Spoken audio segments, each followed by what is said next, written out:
आमदार अमोल मिटकरी आपल्यासोबत आहे. आपण थेट बातचीत करणार आहोत. नागपुरामध्ये जे काही घडलं बरीच टीका टिप्पणी त्यावर होत आहे आणि इंटेलिजन्सचं फेलियर आहे असं वारंवार बोललं जात आहे. काय म्हणाल? इंटेलिजन्सचं फेल्युअर आहे. विरोधक टीका करतात. उद्धव ठाकरेंनी म्हटलं सरकार झोपा काढत होतं का? नाही, विरोधकांना टीका करण्याचा अधिकार आहे, पण एक गोष्ट लक्षात घ्या, स्वतः विधिमंडळाच्या खालच्या सभागृहामध्ये पूर्वनियोजित कट होता असं फडणवीस साहेबांनी सांगितलं आणि पोलिसांकडून ही दंगल वेळेवर घडली, पूर्वनियोजित कट नव्हता असं सांगितलं गेलं. म्हणजे दोन्ही वाक्यामध्ये प्रचंड विरोधाभास आहे. त्यामुळे गृहमंत्री अत्यंत तत्परतेनं इंटेलिजन्स ब्युरो आणि पोलिसांच्या बाबतीतला सर्व पाठपुरावा घेत आहेत. मी तुम्हाला सांगतो की जर ही दंगल पूर्वनियोजित असेल तर याचा मास्टरमाइंड कोण हा शोधणं हे सरकारचं काम असते आणि फक्त याच्यामध्ये दोन समाजामध्ये वाद निर्माण होऊ नये याची काळजी सरकार म्हणून आम्ही घेणार आहोत. सरकारचे काही नेते म्हणतात की महाविकास आघाडीलाच हे सगळं पेटवायचं आहे नागपूर. नाही, मग महाविकास आघाडीनी किंवा कोणी पेटवलं असेल तर सरकारमधल्या नेत्यांनी आमच्यासारख्यांनी त्यांचं नाव सांगावं. गृहमंत्री तर आमचे आहेत ना महायुतीमध्ये, ते 100% नाव सांगितल्यानंतर त्या लोकांना अटक करतील. अमोल मिटकरी तुम्ही जी भूमिका मांडताय मग ती औरंगजेबबद्दलची असू द्या, कोरटकरांची बद्दलची असू द्या, राम गणेश गडकरींबद्दलच्या पुस्तकांची असू द्या, कुठेतरी राष्ट्रवादी सरकारमध्ये नाखुश आहे का असा सवाल सुद्धा विचारला जातोय, कारण तुमच्या मागण्या काही पूर्ण होत नाही आहेत. नाही, आम्ही नाखुश आणि खुश असण्याचा प्रश्न नाही आहे, प्रश्न महापुरुषांच्या अस्मितेचा आहे. आमच्या राष्ट्रवादी काँग्रेस पक्षाची विचारधारा ही शिवशाहू फुले आंबेडकर आणि यशवंतराव चव्हाण साहेबांची विचारधारा आहे. त्या विचारधारेवर काम करताना महाराष्ट्रामध्ये जातीय सलोखा कायम राहावा ही आमची भूमिका आहे आणि सरकारमध्ये राहून ते मांडतो आम्ही, त्यात काय वेगळं नाही. विचारधारा तैवट ठेवता येते का महायुतीमध्ये, हा पण महत्त्वाचा प्रश्न आहे. आम्हाला माहित आहे, माना की इस जमी को न गुलजार कर सके हम, कुछ खार तो कम कर सके गुजरे जिधर से हम. आमचा छोटासा प्रयत्न आहे की तो खार कमी झाला पाहिजे म्हणून.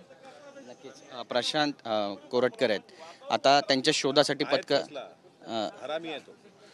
या नागपूरच्या दंगलीचा मास्टरमाइंड तो असू शकतो प्रशांत कोरटकर, आणि आज तो फरार झालाय कारण कोल्हापूरच्या सत्र न्यायालयाने त्याचा जामीन फेटाळला आहे.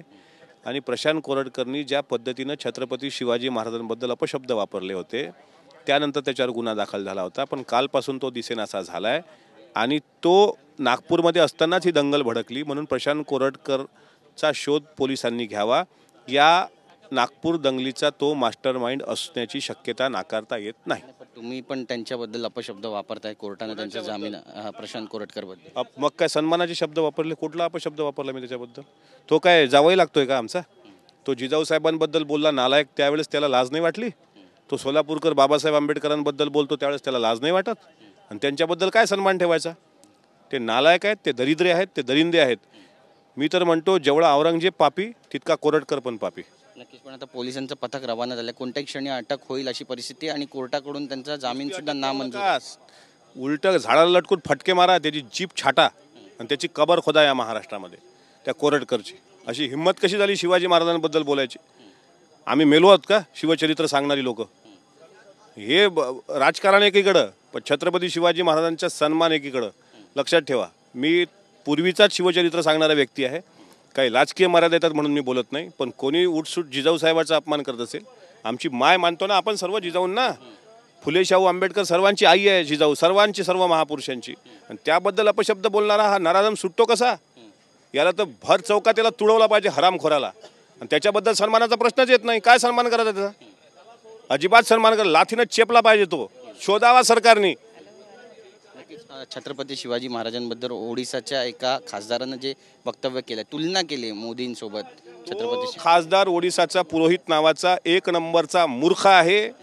स्वतः उदयन महाराजांनी, प्रदीप पुरोहित त्याचं नाव आहे, त्याला कोणीतरी बाबांनी स्वप्नामध्ये साक्षात्कार दिला असा तो सांगतोय. म्हणजे एखादा खासदार पदावर असणारा व्यक्ती ज्यावेळेस सांसदमध्ये अशा प्रकारचं वक्तव्य करत असेल तर अशा पद्धतीनं त्याला तर जीभ हसडली पाहिजे त्याची. कुठं मोदीजींनी म्हटलंय का की मी शिवाजी महाराजांचा अवतार आहे म्हणून? अशा प्रकारे वक्तव्य केल्यानंतर त्याच्यावर कायदा बनला पाहिजे. हे उदयन महाराजांनी जे मत मांडलं त्या मताशी मी सहमत आहे. नक्कीच, तुम्ही सरकारमध्ये आहात पण तरी पण तुम्ही तटस्थ भूमिका नेहमी मांडत आलेल्या आहेत. हे तुमच्यासाठी अडचणीचं ठरणार नाही भविष्यात? काय होणार? काय होणार? राजकारण संपून जाईल, माझा जीव जाईल, याच्या पलीकडे काय होणार आहे? माझी लेकरं बाकरं उघड्यावर पडतील.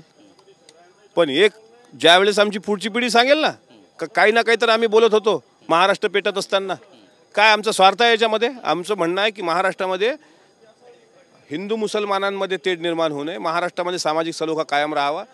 ज्याला वाटत असेल की बाबा राजकारणच प्राधान्यक्रम, त्यातला मी नाही आहे. माझा पिंड हा शेतकऱ्याचा आहे आणि माझा बेस हा शिवशाहू फुले आंबेडकरांचा आहे, ते मी सोडू शकत नाही. औरंगजेबाची कबर म्हणजे पुढचं अयोध्या आणि लोकसभा निवडणुकीचा हा अजेंडा तयार करण्याचा प्रयत्न आहे असं प्रकाश आंबेडकर म्हणतायत. हे नेमकं तुम्हाला किती योग्य वाटतंय त्यांचं हे विधान आंबेडकरांचं? मी बाळासाहेब आंबेडकरांचं ते विधान ऐकलेलं नाही, पण त्यांनी ज्या पद्धतीनं शंका व्यक्त केलेली आहे त्या शंकेला सुद्धा आता थोडंसं गांभीर्यानं घेतलं पाहिजे असं मला वाटतं. नक्कीच एक महत्त्वाचा प्रश्न, नागपूरमध्ये जी काही हिंसा घडली, महिला पोलिसांवर सुद्धा त्या ठिकाणी विनयभंगाचा प्रकार घडला, जे काही रजा अकॅडमीच्या वेळी मुंबईमध्ये घडला होता अगदी तसाच पॅटर्न दिसतोय. त्यामुळे हे धागेदोरे दूरपर्यंत गेलेत असं वाटतं आणि सरकार याची सखोल चौकशी करेल. या प्रकरणाला सरकारने अत्यंत गांभीर्यानं घेतलेलं आहे. महिला पोलिसांची छेड काढणं, त्यांचा विनयभंग करणं, हे जे कोणी आरोपी असतील हे सुटणार नाहीत. ज्यांनी तलवारी चालवल्या, ज्यांनी दगडं मारली, ज्यांनी गाळ्या जाळल्या, त्यांच्यावर कठोर कारवाई हे सरकार करेल. त्याकरता सरकार सक्षम आहे. त्यामुळे याचे धागेदोरे कुठपर्यंत जात आहेत, तालिबानपर्यंत जात आहेत का, ते सुद्धा शोधण्याचं काम सरकार करेल. धन्यवाद तुमच्याशी बातचीत केल्याबद्दल. कॅमेरा पर्सन योगेश गुरवसह गिरीश गायकवाड, TV9 मराठी, मुंबई.